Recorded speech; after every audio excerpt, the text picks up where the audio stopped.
Post the demolition process, 6 mechanical sweeping machines along with 200 sweepers will be deployed to reduce the impact of the dust on the neighboring residential colonies. More than 100 water tanks will be used to wash away the rubble piled up on trees and footpaths, along with 15 anti-smog guns to reduce the pollution levels. All hospitals in and around this part of Noida on the outskirts of Delhi are fully prepared in case of any medical emergencies. Remember, we're still in the COVID pandemic. People have already been subjected to breathing troubles and lung issues, and this is only going to add to it. And that's why everyone needs to be fully prepared. We'll be issuing you some health advisories if you need that in just about 45 minutes from now, once we officially get it from the Chief Medical Officer in this part of Uttar Pradesh. I want to go across to Aishwarya and Ashutosh, our 2 reporters, early this morning, tracking every aspect of it. And remember,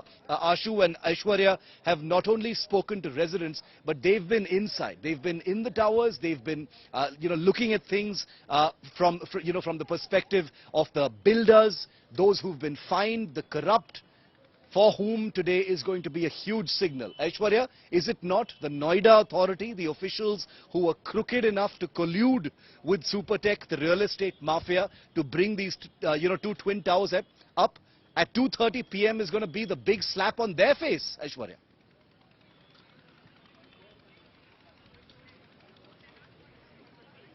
Well, definitely it will be a big slap. And Shiv, just imagine once when you, especially if we talk about Indians, we all love buying a home. And most of the people put in, lakhs and crores of rupees into buying that one home. And that is exactly what the people who stay in the adjoining buildings did. They were promised that they will get a garden, a green space. And then slowly in front of their own eyes, they saw this huge structure coming up. So they thought they were being cheated. And on top of it, the builder was not ready to speak with them. This went on for years, after which the residents who actually had put in their hard-earned money into those houses then finally went to the court, and the order has come from the Supreme Court. This definitely is a very big slap, not just on the faces of the authorities, but is also, sending out a signal to the big real estate lobby, because we have seen, this is just one example. There are thousands of examples spread across the country where home buyers paid for something else. Unfortunately, over the years, they got something else. So this definitely will be a signal. But as far as the pollution, we talk about the pollution, we are getting from what we are understanding from the authorities, they will increase the smog guns in the next 2 to 3 years, because they are expecting there will be a cloud of dust which will take place right behind where you are and where I am. We are showing you the visuals of the Twin Towers. This entire area, it seems like, will be covered in dust, but the authority at the moment, Shiv, is giving us assurances, has told India Today that they are fully prepared and they'll make sure that the dust comes down maximum in the next 3 to 4 hours. The residents, however, Shiv, are very optimistic. In fact, they told India Today that they are hoping to have dinners in their homes, back in their homes by tonight. Let's all keep our fingers crossed, Shiv. We will see the demolition at 2:30 p.m. and let's all hope, just hope, that everything goes as per plan. Shiv.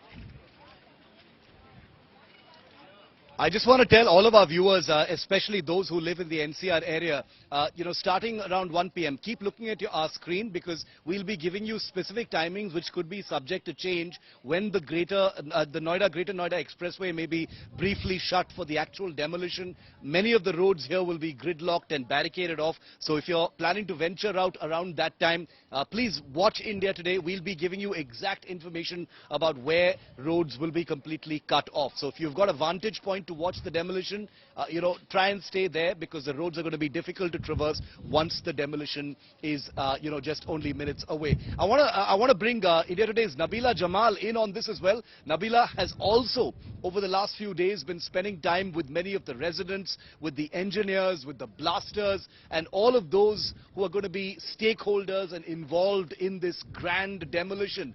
Good morning, Nabila. Many of the citizens and residents are in touch with you.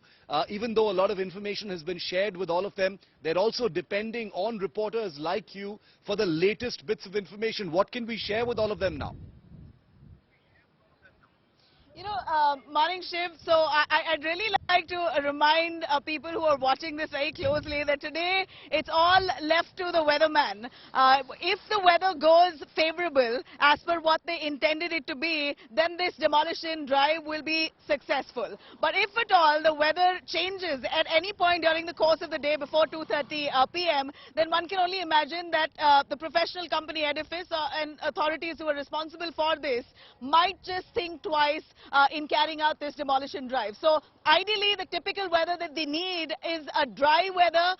25 kilometers speed of wind is an ideal setup for this demolition drive to take place, so that debris does not fly, so that dust and wind does not carry all those particles across. And this is really something that the professional company there is really keenly looking at. The weather should be ideal. It should be dry. As of now, that's what it is, and it seems like they've chosen this right day only because of the weather. So apart from that, if anything, the entire company there, the professional company, most of their engineers are currently at the spot there. They're taking a good look at every element along the ATS Twin Towers. And for now, most of the residents around the localities have all been evacuated to community centers. So it's possibly right here only on India Today that you'll be getting all those minute updates and ensure that we're going to show you the entire demolition drive full view from the best vantage point. I think, Shiv, that's where you're standing. The best view you've got over here that I've seen, if I can ask my camera person to pan here, this is the flyover from where we're getting a view of the ATS Twin Towers. 10 kilometers in the vicinity, not a single vehicle or a person is allowed. So just for all kinds of security, the police have barricaded 10 kilometers around the vicinity of the ATS Twin Towers. So there's no way that anyone can stray in, at least closer to the time of 2:30. It's going to be a tight security here. Even media people, to get my own car, I'm holding all my stuff in my hand because I wasn't allowed to get my car in. The media people have to get, are fully frisked. They've got to show their IDs and then walk up. So it's not like a person can just stray in to get a good look at this building.